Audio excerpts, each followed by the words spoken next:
कैसे हो तुम लोग? बेटा मैं आज आपको जो कराने जा रही हूँ, आपको मैं आज वोकैब कराऊंगी, ठीक है? अब कुछ बच्चों के साथ ये प्रॉब्लम है, जब हम नाउन पढ़ाते हैं ना तो वो हल्ला मचाते हैं कि मैम आप बहुत कुछ छोड़ दिए, आप ये नहीं कराए वो नहीं कराए। बेटा नाउन में जो नाउन से रिलेटेड है ना, बहुत सारी वोकैबलरी है। आपको पता है, अगर मैं सारा नाउन से रिलेटेड वोकैब कराऊंगी तो आपको पता क्या होगा? ये होगा कि मैं पूरा वोकैब ही खत्म करा दूंगी। तो मैं बीच बीच में जब वोकैब कराती हूँ ना, तो कंफ्यूजिंग नाउन बेस्ड वोकैबलरी सारा कंप्लीट होता चला जाता है। और आज मैं आपको जो वोकैबलरी कराने जा रही हूँ वही वोकैब कराने जा रही हूँ, कंफ्यूजिंग नाउन। तो आप लोग अपने कंप्लीट सिलेबस में ये जरूर लिख लेना कि हम आज कंफ्यूजिंग नाउन, एक कंफ्यूजिंग नाउन बेस्ड होमोनिम्स भी कराया था।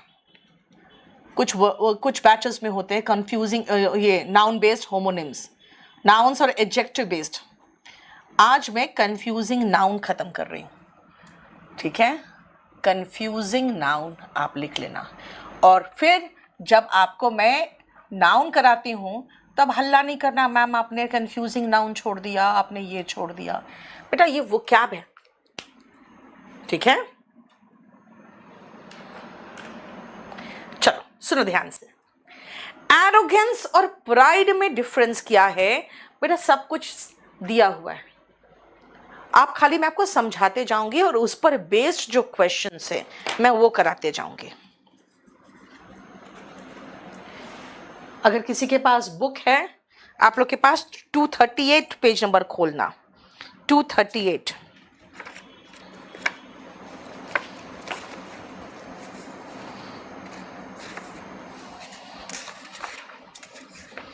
ठीक है?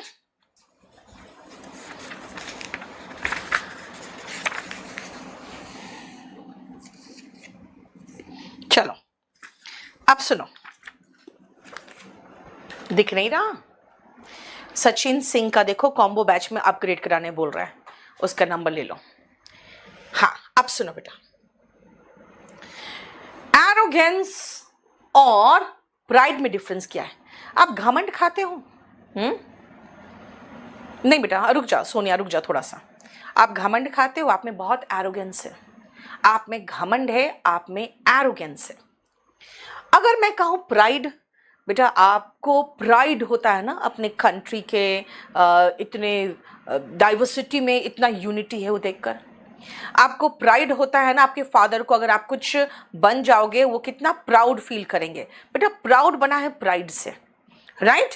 अब सुनो, एरोगेंस और प्राइड में यही डिफरेंस है। घमंड, एरोगेंस, गर्व। गर्व तो अच्छी चीज के लिए भी होता है, मुझे अपने देश पर गर्व है, घमंड नहीं गर्व है।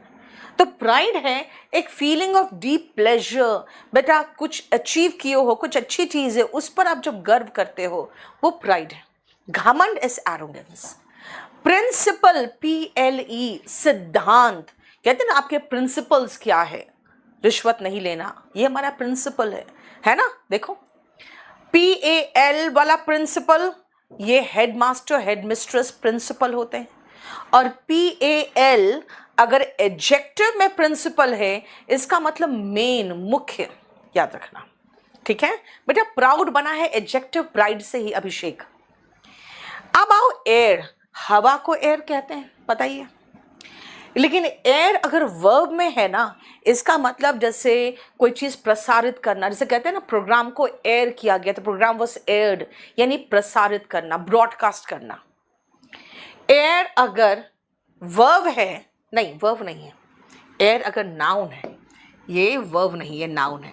अपने बुक में भी सही कर लेना, ठीक है? AIRS, एयर्स वर्ब नहीं है, नाउन है। एस वाला, इसका मतलब है बनावटी व्यवहार। रंजन रुक जा बेटा, रुक जाओ। बनावटी व्यवहार, आज थोड़ा सा वो कैप करा दे, फिर आपको करा देंगे अलग से। टेंस का जो क्वेश्चन आपका बचा हुआ था वो करा देंगे। रुक जा रंजन, आज मैं वो कैप कराना था इसलिए सबको लिया है मैंने आज। एल्स मतलब बनावटी व्यवहार, एफेक्टेशन मतलब दिखावा, कुछ शो ऑफ करना, बना ऐसा बनना जैसे आप जो नहीं हो वो दिखावा कर रहे हो। नेक्स्ट सुनो, एयर का मतलब हवा, तो ब्रीज क्या है? हल्की बहती हवा। यस, ये क्लास नोट से बेटा, जो हल्की बहती हुई हवा होती है ना, वो ब्रीज होती है। और तेज हवा क्या होता है? तेज हवा पवन को कहते हैं स्टॉर्म, नहीं, विंड। बहुत तेज हो जाए तो गेल, और भयंकर तेज हो जाए, तूफान आ जाए, तब स्टॉर्म होता है। याद रखना, हवा एयर, हल्की बहती हवा ब्रीज, थोड़ी तेज विंड, और तेज गेल, और भयंकर जब तूफान हो जाता है तब स्टॉर्म। बस इसके स्पीड पर देखो अलग अलग है, ठीक है ना। संदीप, वो कैब नहीं करना, बताओ। अगर नहीं करना तो मैं नहीं कराऊंगी। वो कैब अगर नहीं करने की इच्छा है तो मुझे कोई प्रॉब्लम नहीं। जानते हो क्या है? मेरे लिए बहुत अच्छी बात है। रीजन बताऊं क्या है? बहुत जल्दी खत्म होगा। आज बहुत लाइट दिख रहा है। ओके, एक काम करो ना, इस लाइट को तो बंद करो। इसको बड़ा करेंगे ना तो दिखे, फिर तो कट जाएगा दोनों तरफ से।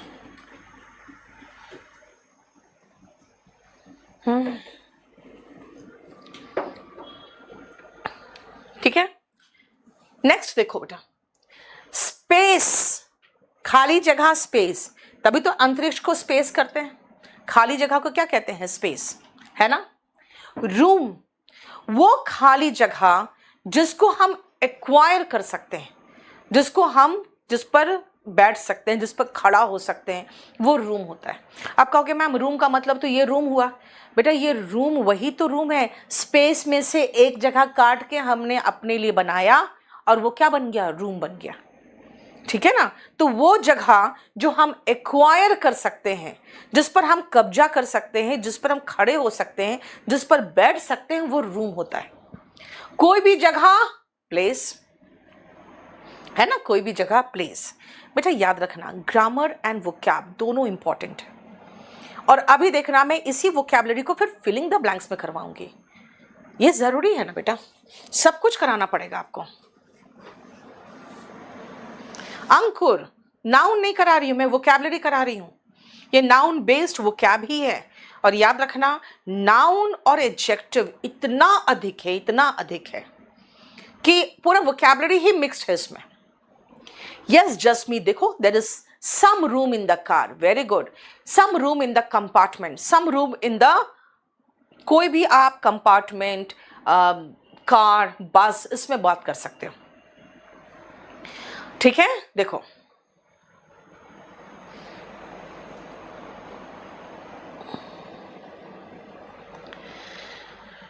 हाँ, नवीन, अब इतना चौड़ा लंबा चौड़ा मैसेज करोगे यहाँ पे तो मैं क्या करूँ। प्लेस का मतलब बेटा स्पेस होता है, वही स्पेस, प्लेस मतलब क्या हुआ? एम्प्टी प्लेस, स्पेस हो गया। प्लेस का मतलब वो खाली जगह। बेटा प्लेस को आप एक और वर्ड से डिफ्रेंशिएट करके रख लेना, और वो वर्ड है पैलेस। पैलेस का मतलब होता है महल, इंग्लिश में कहोगे इसको कासल, और हिंदी में महल। प्लेस, पैलेस, महल, ठीक है।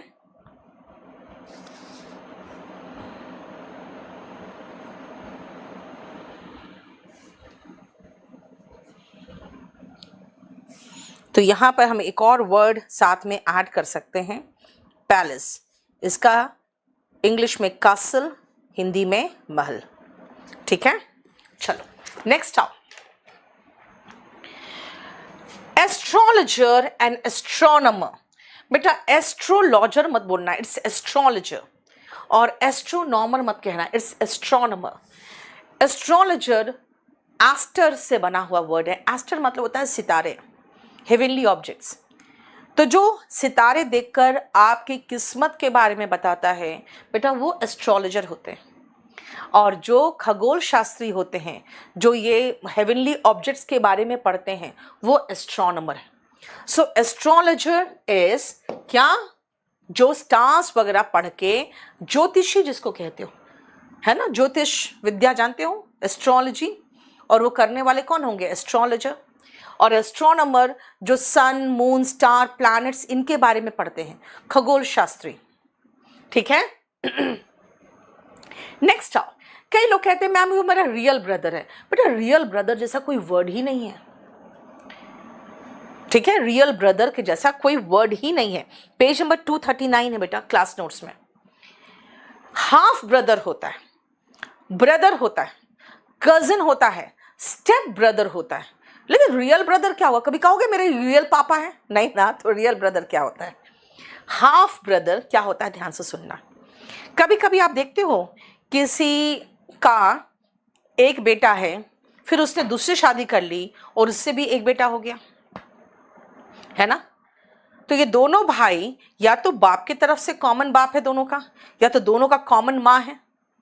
तो दोनों का अगर एक ही आदमी दोनों का फादर है तो बेटा ये हाफ ब्रदर है, क्योंकि माँ अलग अलग है, माँ अलग अलग है, बाप एक ही है, तो वो हाफ ब्रदर हो गए। यानी मैं आपको फिर से समझाती हूँ, ध्यान से सुनना। ए और बी हस्बैंड वाइफ है, सी और डी हस्बैंड एंड वाइफ है। ये इसका हस्बैंड मर गया, इसकी वाइफ मर गई, लेकिन ये पहले से इनका एक बेटा था पी, और फिर इस ए ने डी से शादी की, और फिर एक बेटा हुआ क्यू। तो खुद देखो, ए इसका भी बाप है, ए इसका भी बाप है, दोनों के फादर हुए, तो दोनों क्या है? दोनों हाफ ब्रदर। लेकिन ऐसा भी तो हो सकता है कि ए बी का एक बच्चा था पी और सी डी का एक बच्चा था क्यू, दोनों बेटा है, लेकिन ये मर गया और इधर ये मर गया, इन दोनों ने शादी कर ली। बेटा दोनों के मदर फादर अलग है, इसके ए बी है, इसका सी डी है, यानी ये स्टेप ब्रदर्स है, दोनों के माँ बाप अलग अलग है कंप्लीटली, ठीक है। कुछ रुक रहा है शायद, देखो तो, ठीक है।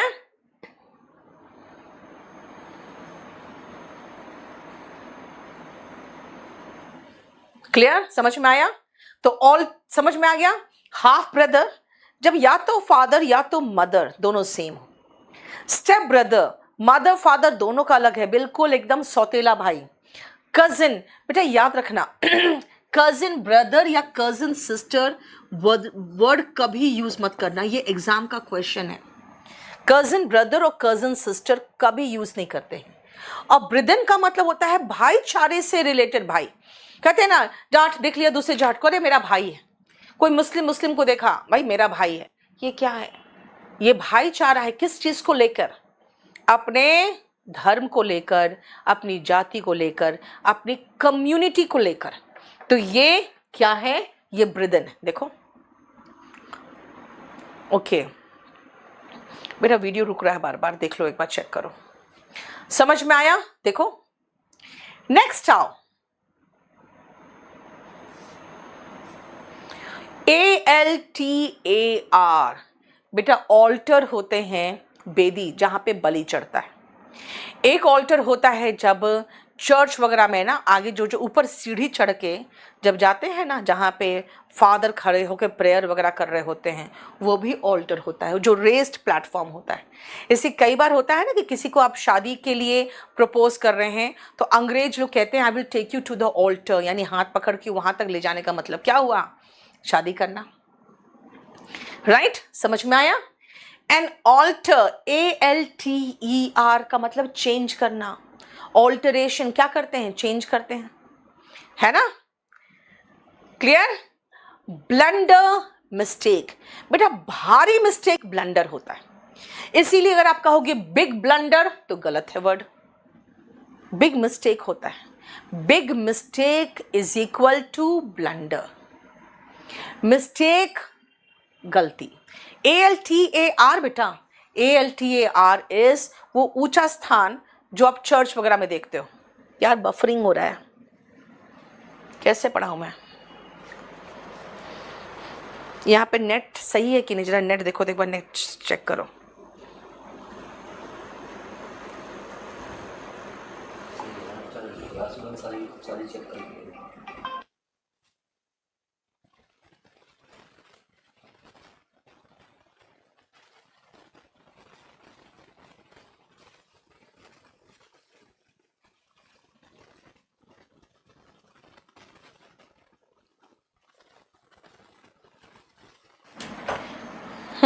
आज बार बार बफरिंग हो रहा है, मैं देख रही हूँ बेटा, क्या करें बताओ ना, बफरिंग। हाँ बफरिंग होगा तो स्किप तो हो ही जाएगा। और आज मैं जो करा रही हूँ वो क्या करा रही हूँ, एक मिनट रुको, अब तो सही है ना, देखो चलो अब सुनो।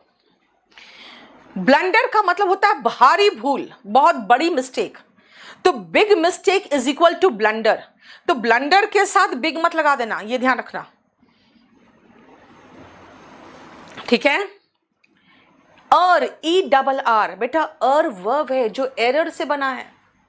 अर का मतलब गलती करना। आप कहोगे मैम एरर तो समझते हैं क्योंकि डिटेक्टिंग एरर ही तो करते हैं हम लोग, ग्रामर का मिस्टेक खोजते हैं तो, लेकिन ई डबल आर क्या है बेटा, एरर से बना हुआ वर्ड अर है।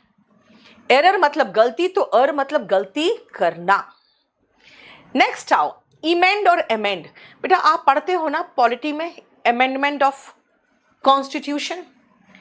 तो अमेंड का मतलब होता है बेटा सुधार करना। अब गलती नहीं है, उसको और बेहतर बनाने के लिए कई अमेंडमेंट्स हुए है ना हमारे कॉन्स्टिट्यूशन में। लेकिन कोई गलती को सुधारे, अगर हम मान लो हमको स्पेलिंग मिस्टेक दिख गया, उसको हमने सही किया अगले एडिशन के लिए, बेटा वो इमेंड होता है।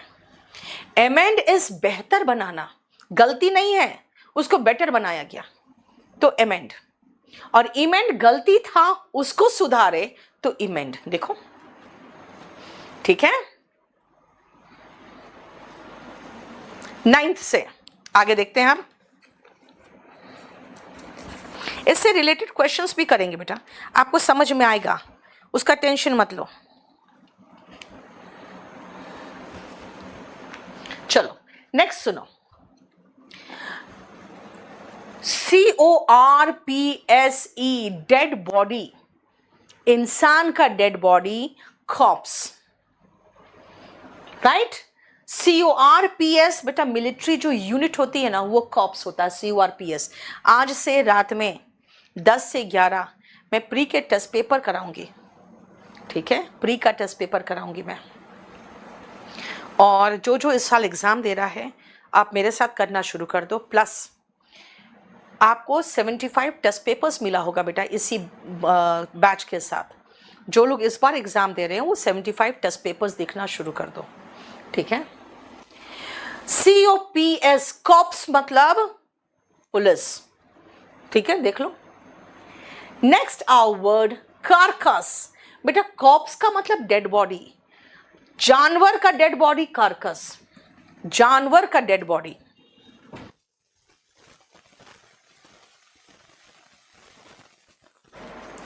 और कैडेवर क्या होता है बेटा, मेडिकल पर्पस के लिए कैडेवर होता है, मेडिकल पर्पस।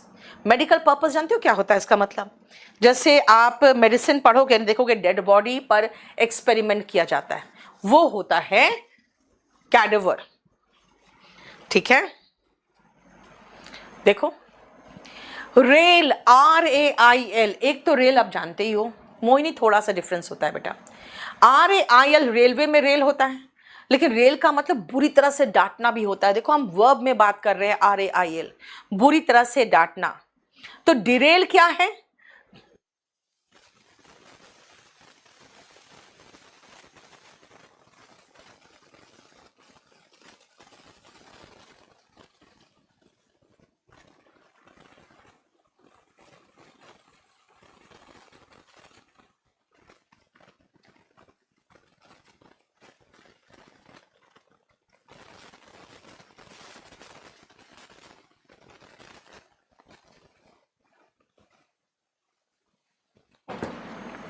चलो एक मिनट रुकना बेटा, एक मिनट रुकना।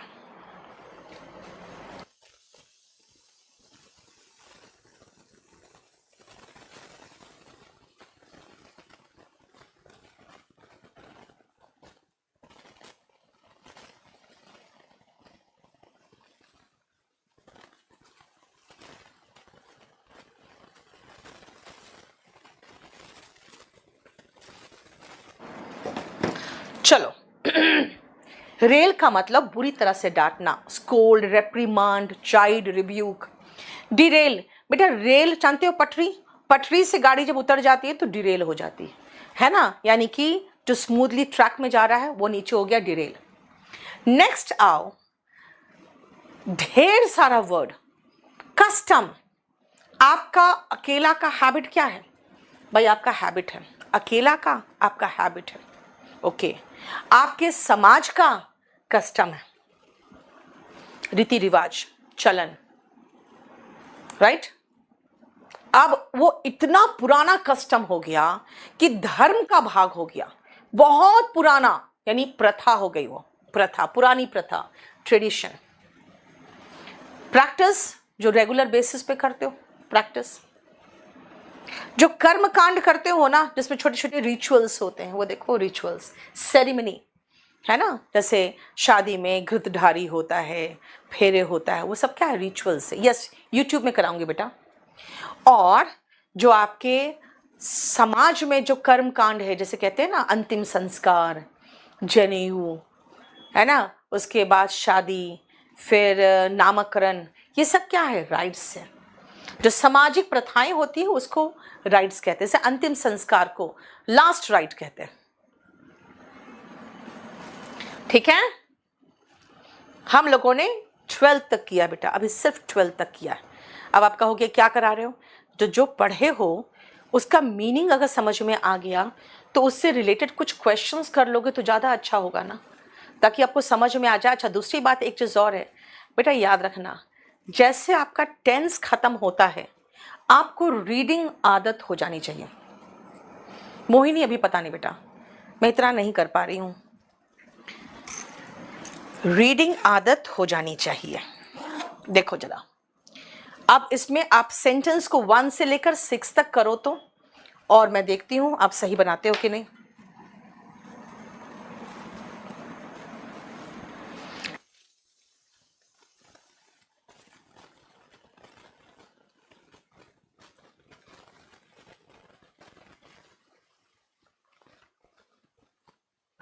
अमन, टेस्ट पेपर बेटा ऑलरेडी लोडेड है, और आज टेस्ट पेपर हम जो कराएंगे रात को 10 बजे कराएंगे, ठीक है। रिचुअल बेटा, एक एक जो कर्म होता है ना वो रिचुअल होते हैं। मान लो शादी में आपका घृतधारी हुआ, फेरे हुआ, सिंदूर दान हुआ, वो रिचुअल्स हुआ। और शादी एक राइट है, पूरा कंप्लीट मिला के राइट होता है।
द स्ट्रॉन्ग, बेटा स्ट्रॉन्ग है तो विंड होगा। मैंने कहा था ना, हल्की बहती हवा ब्रीज होती है, स्ट्रॉन्ग विंड होता है। ठीक है। दे डैश द प्रोग्राम, बेटा प्रोग्राम एड होता है। आप कहोगे मैम टेलीकास्टेड, बेटा टेलीकास्टेड जैसा कोई वर्ड ही नहीं होता। कास्ट का तीनों फॉर्म कास्ट होता है, टेलीकास्टेड कुछ है ही नहीं। ठीक है। मुकेश अपना फोन नंबर डालोगे तो आपको हेल्प कर दिया जाएगा। There is no room in the compartment, मैंने कहा था ना, वो खाली स्थान जिसको आप ऑक्यूपाई कर सकते हो उसको रूम कहते हैं, वरना स्पेस तो ऊपर भी है ना। कंपार्टमेंट में बैठने खड़े होने की जगह नहीं है तो रूम आएगा। ही कंसल्ट्स एन एस्ट्रोलॉजर, भाई एक भविष्यवक्ता को, ज्योतिषी को कंसल्ट करता है अगर वो किसी तरह का न्यू बिजनेस स्टार्ट करना चाहता है तो। ज्योतिष, एस्ट्रोलॉजर। बेटा बिग दिया है तो ब्लंडर वर्ड नहीं लगा देना, फिर मिस्टेक लगाना। बिग के साथ ब्लंडर वर्ड नहीं आता है। ठीक है, क्लियर। 5 6 से लेकर 12 तक कर लो तो पहले फटाफट, 6 से 12 तक। बफरिंग अगेन, क्या हो रहा है आज यार।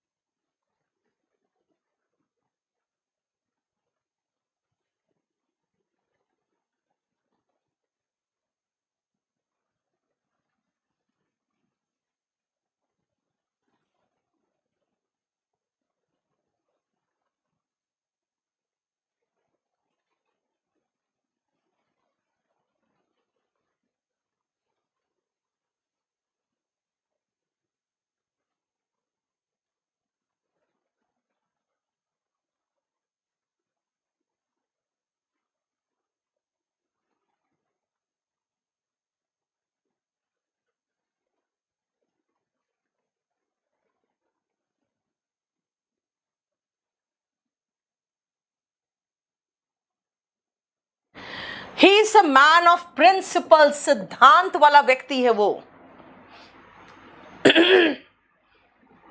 मीनिंग समझो, वोकैबुलरी जब पढ़ते हो तो उसको इस्तेमाल करना सीखो। The police found a dead body on the dash of the bedroom. बेटा जो बेडरूम होता है ना, उसके अंदर फर्श होता है, वो फ्लोर होता है। घर के बाहर ग्राउंड होता है। ठीक है, घर के बाहर ग्राउंड होता है। विवेक आप मुझे टेलीग्राम करके छोड़ो, मैं अपने आप कर लूंगी।